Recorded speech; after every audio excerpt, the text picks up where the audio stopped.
ஆவின் நெய் விலை மறைமுகமாக உயர்த்தப்பட்டிருப்பதாக தகவல் வெளியாகியிருக்கிறது. மேலும் விவரங்கள் என்ன? வணக்கம்.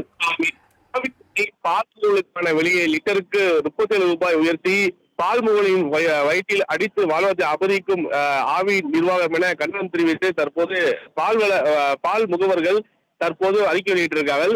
இந்த அறிக்கையில் மிக முக்கியமாக தமிழக அரசு குறிப்பாக இந்த விலை உயர்த்தியுள்ளதை குறிப்பிட்டு இந்த வெளியிட்டிருப்பது மிக முக்கிய ஒன்றாக பார்க்கப்படுகிறது. குறிப்பாக கடந்த 5 ஆண்டுகளில் பாலுக்கான விற்பனை விலையை நேரடியாக உயர்த்தாமல் பலமுறை உயர்த்திட ஆவின் அதிகாரி விதவிதமான திட்டங்களை போட்டு பாலின் கொழுப்பு சத்தையும் 4.5% 3.5% பால் பாக்கெட் அளவை 500 மில்லியிலிருந்து 400 மில்லியாக குறைத்து விற்பனை விலையை குறைக்காமல் பொதுமக்களுக்கு பாதிப்பை ஏற்படுத்தும் வகையில் விற்பனையை உயர்வை திணித்து இன்னலுக்கு உள்ளாக்கியதாகவும், இந்த நிலை திமுக ஆட்சி மாறி புதிய ஆட்சி வந்த பிறகும் ஆட்சி மாறும் காட்சி மாறவில்லை என்பதை நினைவூட்டும் விதமாக ஆவின் அதிகாரியின் செயல்பாடும் அமைந்து தற்போதைய புதிய ஆட்சியில் குறிப்பாக இதே போலதான் நடைபெற்று வருவதாக ஒரு குற்றச்சாட்டை முன்வைத்திருக்கிறார். மிக முக்கியமாக எந்த ஒரு மாற்றமும் செய்யாமல் மொத்த விநியோகத்திற்கு வெளியே 500 மில்லி லிட்டர் ஆவின் நெய்க்கு 5.25 327.17 இருந்து 332 42.52 ஆகவும், லிட்டருக்கு நெய்க்கு 23 லிட்டரிலிருந்து 23 627.62 இருந்தும் 650.72 ஆகவும்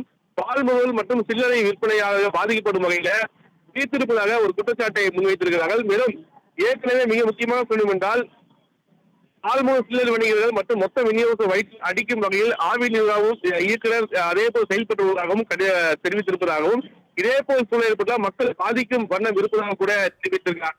மிக முக்கியமாக 37 ரூபாய் உயர்த்திருப்பது என்பது அதாவது அதிகாரிகளை பொறுத்த வரைக்குமே கடந்த ஆட்சியில் இதே போல பிரச்சனை ஏற்படுத்தினாலும் அதே போல இந்த ஆட்சி புதிய ஆட்சி அமைந்த பிறகும் இதே போல் சூழலை அதிகாரி செய்து வருவதாக குற்றச்சாட்டை முன்வைத்து வைத்திருப்பது முக்கிய பார்க்கப்படுகிறது. தங்களின் முழு விவரங்களுக்காக நன்றி நௌஷத்.